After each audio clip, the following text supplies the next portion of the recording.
29, 2010. Connie, where are you originally from? I'm from Harford area. I went to Harford Public High School and lived in the Harford area all my life, with the exception of a stint when I taught in a junior college in Florida, Edison Junior College. Yeah. And where did you go to college and grad school? Okay. I started at the University of Connecticut. That was 1947. Achieved a bachelor's in zoology and chemistry. Went into the Army. I was also an ROTC cadet. So I went into the Army in 1952, actually, and served until 1954. When I got out of the Army, I wanted to further my education. And so by that time, I was married, had a child, and to pursue graduate measures was a little bit complicated and costly. So when you can't do, you teach. So I took education courses at University of Hartford, matriculated there, and earned a MAD degree with 2/3 or better than a half of the credits come from Indiana University, Department of Chemistry. In 1961-62, I received a grant from the National Science Foundation to go to Brown University, at which institution I earned a MAT in chemistry. And how did you hear about the position at Manchester Community College?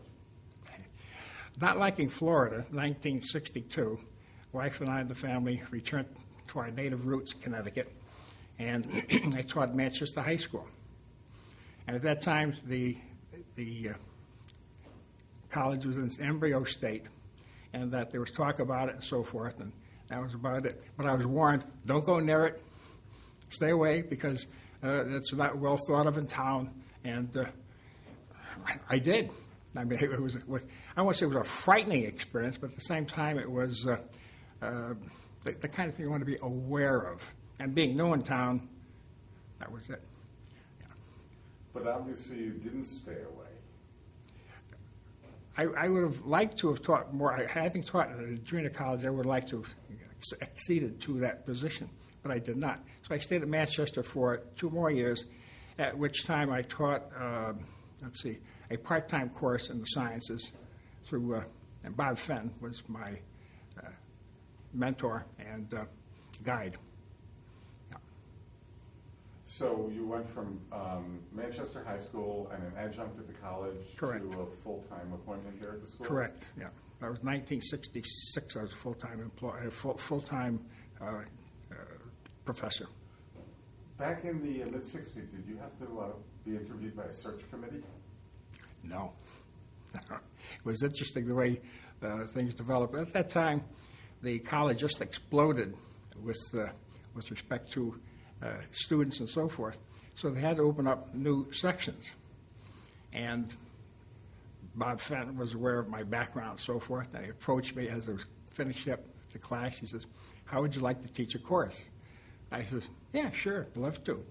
I didn't even ask him which one it was at the time. I figured it had to be in either chemistry or physics or biology. And he says, sure, fine. How about right now? Okay. So on the spur of the moment, there I was in a classroom, about 40 students, and that was my baptism of fire, so to speak, at MCC. Loved it ever since. Marvelous institution. What was the college like in 1966 or so? In 1966, we had a tremendous flood of students who were, I would say, for the most part, were slightly deficient in academics, and that I attribute a lot of this to the circumstances going on to the inside government at that time. There was a lot of distrust and so forth, and the Vietnam situation was horrendous at that time, and students just didn't really have that zeal, to pursue academic matters. However, it slowly, changed, I would say, as a result of being in the academic atmosphere. I believe that's the correct assessment. So the quality of students or the motivation of students improved over the years? Well, I would say so. It seems that the community college offered a greater latitude and broader horizons with respect to possibilities for positions.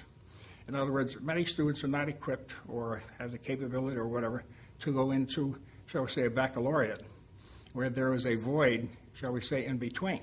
In other words, the high school would prepare students at the same time, perhaps not necessarily adequately enough to pursue certain, shall we say, certain goals of industry. And I believe that to be, for example, the area that I was most familiar with would be the medical field. The medical technology program that we have here, or MedTech, surgical tech, and occupational therapy, inhalation, or they call it inhalation therapy at that time, became respiratory therapy. And these, of course, are, shall we say, in between having the requirement for higher degree of achievement, as opposed to, shall we say, being just at the entry level where high school is just inadequate. When you first began teaching in the mid-1960s here, what were the buildings or facilities like? What were the buildings like? Well, of course, I taught at the high school and chemistry there, and those were the facilities that we had to use because that's all we had. So when the high school let out at 2:30, whatever time it was, our class began about 3:30, 4 o'clock into there. So we had virtually nothing in the way of our own facilities having to do with chemistry labs. A classroom is a classroom, but a laboratory is far more demanding, as you can well imagine. And then were you involved teaching at the Harford Road campus? Yes, I taught the physical sciences, physical science, an introductory, a course where you had to have the student had to have a science requirement, but not necessarily a lab science. So yes, I taught 2 courses over there in physical science, and then of course for the laboratory courses such as the chemistry and the physics for that matter, I taught at the Manchester High School. Do you remember the opening of the East Campus in the East Campus, the prefab plant events? Oh yes, there was quite a ceremony. I remember I didn't know exactly where I was going. I parked over on Bidwell, I think it was Bidwell Street there. Walked in, didn't see anybody, and finally all of a sudden there were a crowd of people. And I got there just in time to see the shoveling of the first spade. In fact, I think I had a picture of it, but it didn't come out too well. We had 35 millimeters in those days, didn't have the digitals. So yes, I was on hand for that, and wish I had more time to take pictures and so forth. Fond of memories, but yes, indeed, I was here for the original groundbreaking, which was at the site of the first library at that campus. Yeah. And when you moved into that campus, did you have better lab facilities than previous? Well, certainly we had our own domain, which meant that we could adapt it to whatever we wanted to do with it. That is to say, we had very adequate, there's no question about it, from the point of view of demonstration table. You could put on demonstration as to what the laboratory exercise was going to be like, for example. And then the drawback particularly had to do with the periphery, where they were strictly tables rather than lab stations. In other words, there was the water there, for example, but somebody had forgotten about the electricity, which all of a sudden you walk in and and there were the lines hanging from the ceiling. There were beds. I don't mean to malign him, but he kind of chuckled at, I can't think of everything, as the saying goes. But what I did there was to have tote boxes into which students would place their equipment, such as you use in the freshman chemistry course, so that they were stored underneath the tables. And when they walked in, they would proceed to get the word as far as the laboratory exercise was concerned, proceed to their stations, take the tote boxes out, and use whatever was required. And it worked out very, very well because other classes coming in had to do something, similar. And in this regard, why it worked out very, very well because it was as clean as it was when we left as when we entered, as opposed to there being debris and so forth, all over the place. Yeah. When you think back to your first 10 years here or so, are there any colleagues that made a particular impression upon you? Indeed. I had the deepest regard for the Mario Fiandel, who was a marvelous math instructor. And he added a whole lot to his class. I would flit by his lecture hall, and on occasion I know that he had the students in the palm of his hand, so to speak. He was that way. Bob Fenn was a superior biology teacher. Of course, he only taught, I think, a year or two, something like, before he moved on to being the academic dean. But he was a marvelous instructor. Rick Eschels was a marvelous physics instructor. He had a little bit of a German accent, which when you add to physics, I mean, it just seems to, shall we say, broaden the horizon of what physics is all about. And, of course, I can't forget Bob Dobson having to do with his biology. He was ebullient and effervescence and so forth. He was just a bundle of energy that bounced all over the place. Yeah. Oh, yeah. The faculty that we had at that time, I think, were very well endowed with not only their background, but their enthusiasm. They wanted to teach, and really, teach to the point that they wanted their students to excel and so forth. Oh, yeah. I would say that that was the general atmosphere of the science department, at least. Can you think of any humorous stories or anecdotes that stand out in your mind? Well, in the beginning, Bob Dobson was rather young-looking and so forth. And when we were teaching at the high school, of course, we were not allowed to go into the rooms until the high school had left. So one particular occasion, he wanted to go into his room. So there he's at the door, and the janitor says, "I can't let you in until the instructor comes here." And Bob Dobson says, "I am the instructor." Of course, I remember. I'm sure there were others that I would have to ponder about and think about, but particularly, that one's always remained in my mind because of the, shall we say, the paucity of the rooms being what they were, the classrooms and so forth. Now, you retired in what year? I retired in 1989. So you had more than 20 years here. Yes, sir. What changes did you see over that time period? Oh, particularly in the content of the chemistry classes. In particular, when I arrived here, we had a part-time instructor, Steve Wise, who was a chemist at United Technologies.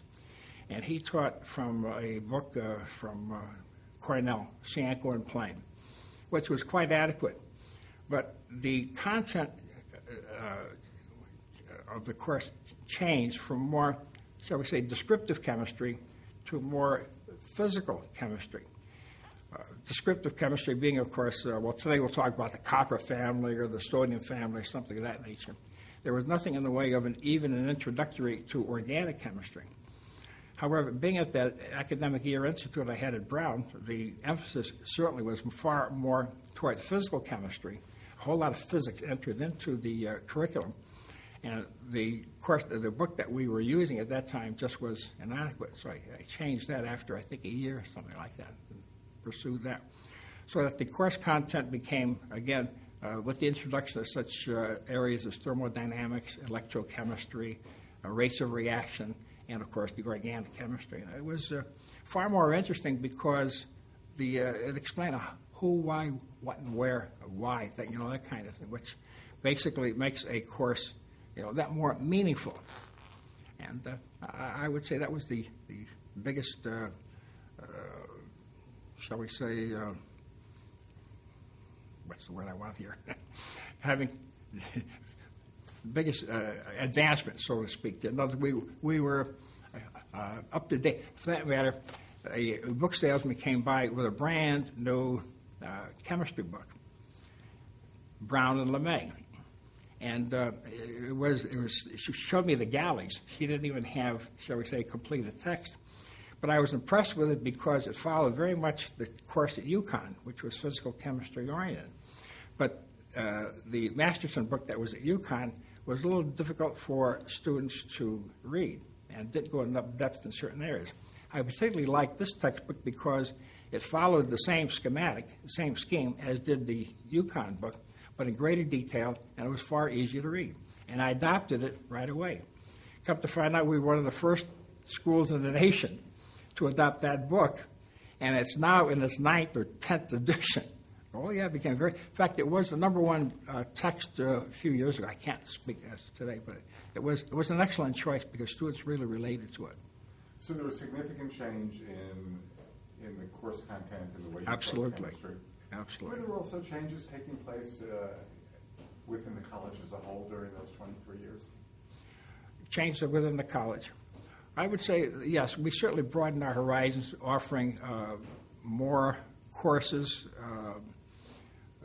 that related to our particular areas. Like, for example, Marianne Handley wanted to introduce a history of chemistry course. And I had taken, when I was at Indiana University, a course by Dr. Harry Day, leading biochemist, by the way, in the world, in the country at least, that was very influential. He wrote some very complimentary letters back to Marianne, and on the basis of what he had proposed to her, she did come up with a history of science course. More than that, I don't recall whether or not how popular it became, because there is such a thing as supply and demand, you know. What advice would you give to a new faculty member? Let's say you were introduced today to someone who's just hired and who's going to begin their teaching career here in 2 months. What would you tell that person? That they are entering a magnificent institution, certainly one of the finest community colleges in the, not only New England, but I would say in the country. And I can say that with authority on the basis of having been to a number of conferences where I had opportunity to confer with other faculty members. And I would advise that proposed faculty member, that she should know his subject matter and present at the level which it is commensurate with the students. In other words, you don't want to be a Nobel Prize winner at such a level where you know what you're talking about, but the students haven't the foggiest idea what you're talking about. And in that regard, it means, of course, having to alter your, shall we say, methods to the point that it is acceptable to the student. In other words, the idea is to get it across with the understanding that you know what they're looking at and what the student is accomplishing in the way of learning what it is you're talking about. Also, I would say you read the students' faces. You look at your students. And if you see, or some other kind of, I won't say derogatory remark, the idea is that you can read a class very, very well. Now, you introduce a particular principle and look at your students, and you can tell whether or not they are accepting or don't understand what it is you're presenting. So it's a matter of communication to the degree that you are specific. In other words, teaching is just much more than just standing in front of a blackboard and writing out a whole bunch of formulas and doing a bunch of math. You know it, but the question is, are you getting across to the student? And I would say be available to the students because they always have questions. And one of the first things I would do in my lecture halls would be to inquire, okay, yesterday we talked about this.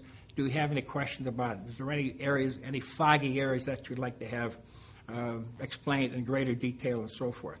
In other words, it's a matter of technique, which essentially you tend to develop. But I think on the basis of a new faculty member wants to certainly do his position, do his job well. And in that regard, I would say those would be the piece of advice that I would certainly offer. Now, I understand that your family also had a connection to the college. Can you talk about that? Oh, indeed. Let's see. Let's start by my oldest.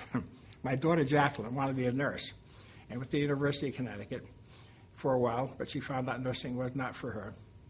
And later on, she went into work as a medical tech, and she was trained in that regard. Then later on, she wanted to broaden her horizons by going into communications, so she took courses here and transferred to the University of Steubenville in Ohio, and matriculated and graduated there. And then she got married, and that was the end of her career. But she was very content here and so forth.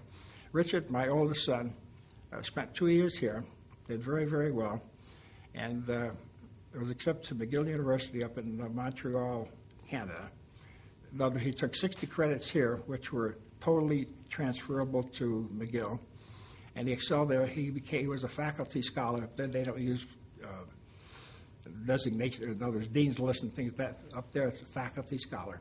He graduated there with a degree in psychology, and was accepted to several law schools, and he ended up at Indiana Law School. Because as a child, when I was there during the summer, he just took to the area and liked it so well. My son Mark went into real estate and prospered very well, doing well here. And then, of course, I had twins, Tom and Tim. They both loved it here. Timmy finished here under the tutelage of Tom Lewis, went into geography, went on to Central, earned his bachelor's, then his master's degree there. At the same time, he was also a ROTC cadet. So most of his, shall we say, post-college life has been in the military. He's been in Iraq 5 times, for example. Just returned just last year about it. Tom went to transfer to University of Connecticut. They took all his credits there. But he found out that he was not the engineering type that he wanted to be. My final son was James. James started at Wheaton in Massachusetts. Why? Because he was a superior soccer player. And he was viewed by the coach as being a potential star. So Jamie liked Wheaton. That's the one in Massachusetts, not the one in Ohio. I think it's Ohio. So he goes there, and the coach that recruited him left for greener pastures. The new coach and James didn't exactly see eye to eye, and Jamie was not very happy there, and that was the end of that. The deciding factor, however, had to do with a course in French that he was taking. Now, Wheaton is a prestigious school. It's was a female one time, strictly female school, that became co-ed, I can't exactly know what year, but the fact that it was such a prestigious school, I'll put it in that vein here, a lot of the students had prep school courses, and the one I'm thinking of particularly was like French. Now, Jamie never had a course in French. He just whatever, he didn't take it at Glassbury High School. So when he went to take this course at Wheaton, the professor, instead of, and this was an introductory course, so starting out at ground zero, he elevated to the point that the students who had it had no problems at all with it. But Jamie struggled with it. And he sought my advice, is drop it, that's it. And he did. And so it was not a happy set of circumstances. So he left there and came here. And he did very, very well. He took chemistry with Tom Zauner. Tom loved him. Jamie loved Tom. And so Jamie went on to major in chemistry. He transferred to Keene State in Keene, New Hampshire, and then went to earn his master's in chemistry at St. Joseph's College at West Harford. And James is now employed as a professor at Middlesex Community. He had, by the way, after he had finished his baccalaureate, he went on to teach at Weaver High School in Hartford. And he was very well accepted there because that's his nature, that's his personality. He's just a bundle of fun to be with, for one thing, and he knows the subject matter, and he relates extremely well. And that's it. My wife took a course in French literature with Dorothy Horowitz, well, whatever. Dorothy loved her, and they got along marvelously well. They corresponded for some time after Dorothy retired. And then Marie wanted to get into a little bit more. So she took a course with Paul Clark. And that was interesting because Paul was kind of laid-back kind of guy, and Marie was very serious about it. But she did well, and it ended up very well. So, and let's see, that takes care of all of it. Yeah. So, if I'm counting correctly, 6 children and your wife? Correct. Oh, yeah. And all happy campers at MCC. You saved a lot of tuition dollars, didn't you? What's that? You saved a few tuition dollars. Oh, indeed. Oh, indeed, yeah. It was, it's been, to me, this has been such a marvelous institution with respect to the environment having to do with the subject matter. I love chemistry. The faculty members are just marvelous people to get along with. There's not one person here that I would shun or avoid or disagree with. And we've had our bumps in the road, but that's what makes life interesting, don't you know? Let me mention a few names, and if you have an impression, just give a brief impression. Dr. Fred Lowe. But Fred Lowe, oh my God, he was a prince. He had a deep, resounding voice and so forth, and knowledgeable and very much student-oriented to the point that he would, in other words, inquire as to the progress of particular students and so forth. I don't mean to say all of them, but certainly he was a man of organization. He was marvelously organized, I would say. And he conducted his meetings with not only authority, but at the same time, he was a good talker, but he was also a marvelous listener. And we got along very well together. Jim Tatro? Oh, Jim's a prince. We got along so very, very well. Intellectually, we were, I think, on a similar plane because Jim always liked to talk about matters far above the standards of just chit-chat and so forth, you know, having to do with, I'll say, world problems or something of that nature. I would say, I mean, again, over coffee, things like that. You say, oh, yeah, Jim. And we I guess, get along very well today, I would say. Oh, yeah, deep regard for Jim. Jack Gannon. Jack Gannon was interesting because he told me one time, he confessed, he said, I got a degree in biology. I said, wow, I'll hire you, that kind of thing. And we, again, I didn't have too much to do with Jack because of the, being in science, you're buried in the chem lab or in the supply room and so forth. Our hours are far different. But on all occasions that I had to talk with Jack and so forth, they were always fine and so forth. They, as they say, a gentleman. He had two beautiful children, and both of them were students of mine at one time. And they reflected very nicely what the father was all about. Oh, yeah, good people. You already mentioned, but Mario Fiandella? Mario. Ray and I would come into his office and we would laugh for about a half hour. Then we'd get down to business, and half the time we'd forget, now, what are you here for? That kind of thing. But I admire Mario because he was a good organizer. He would put things in such a way so as to get things done, at the same time without a lot of nagging and something of that nature, you see, that kind of thing. And he was reasonable to talk to. I get along with, I think, extremely well, I would say. And certainly he has my deepest admiration. Yeah. Marianne Henley? Marianne, I had one contact with her on a professional basis having to do with the history of science class. And again, she was always always had something good to say. That is to say, she would inquire about certain things that perhaps need explanation as to in the development of a particular course. She would inquire. Now, I don't mean to say on a daily basis or a monthly basis, during the course of the semester. And with respect to her position having to do with in history and so forth, I always heard very good things about Marianne. I always admired her. Any other individuals you want to mention? Well, of course, my confinement was to the science people. I spoke very highly of Tom Zahner before.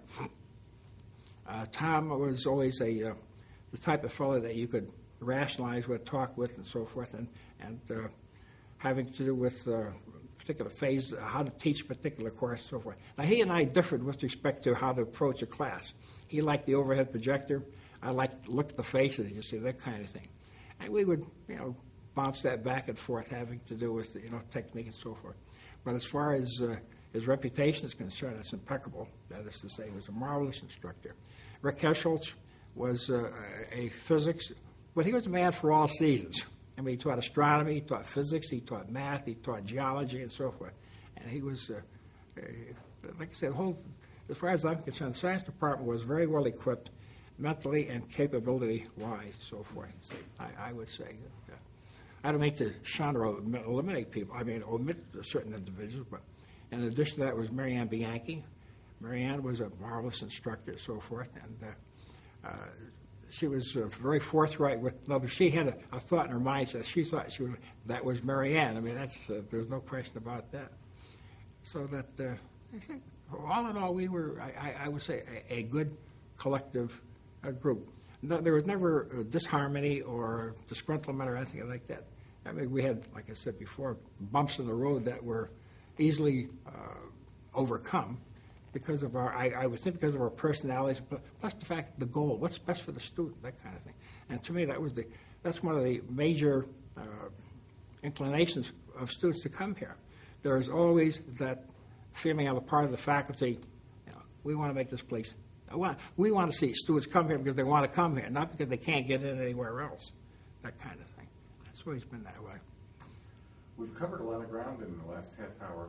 Are there any other impressions that you want to share? Well, I saw the development of the college from virtually day zero to the Harford Road campus to the, what am I going to say, the lower campus, so forth. And I run into students every so often, former students that say, how is the campus? And I said, well, you should see the new ones. I said, it's absolutely marvelous. Not only is it luxurious, I said, but it's also very efficiently constructed and so forth. It's absolutely a marvelous place to be. Well, I say, well, I like the old place because there was that hominess to it. You walk into the coffee shop or coffee area there, and you always met either the faculty or members of the faculty, things of that nature. So the impression that I have is that we've come a whole long way, deservedly so, I think. And quite frankly, let me go back 20 years. The reason I retired in the first place, not because I was unhappy with it, the idea, or had greener pastures to go. The idea was that it was just right for me to go at that time because I want to pursue other home manners and so forth. And I did continue to teach her about 3 or 4 years after retirement, which was, I think, of benefit on both sides, to the school and to myself, of course. But as far as loving this place, so forth, I would say that, in fact, the last course I taught here was just a year ago. I finished off, so you put all those years together, you have some marvelous memories. And the other thing that I find that, even though I don't know virtually any of the present-day faculty, those that I do know, like yourself, I appreciate your good humor, your friendliness, and so forth. And that other fellow, what's his name? Chuck something or other there. Go back to sleep, Chuck. Because Mark Twain has always been a favorite of mine. He portrayed him beautifully, you see. Oh yeah, I've got nothing but the fondest memories of this place. That I would not trade for. I couldn't have been happier anywhere else. I mean, that's the gosh honest truth of the whole matter. Yeah, that's the way it is. This is great. Excellent. Yeah, you got some good stories.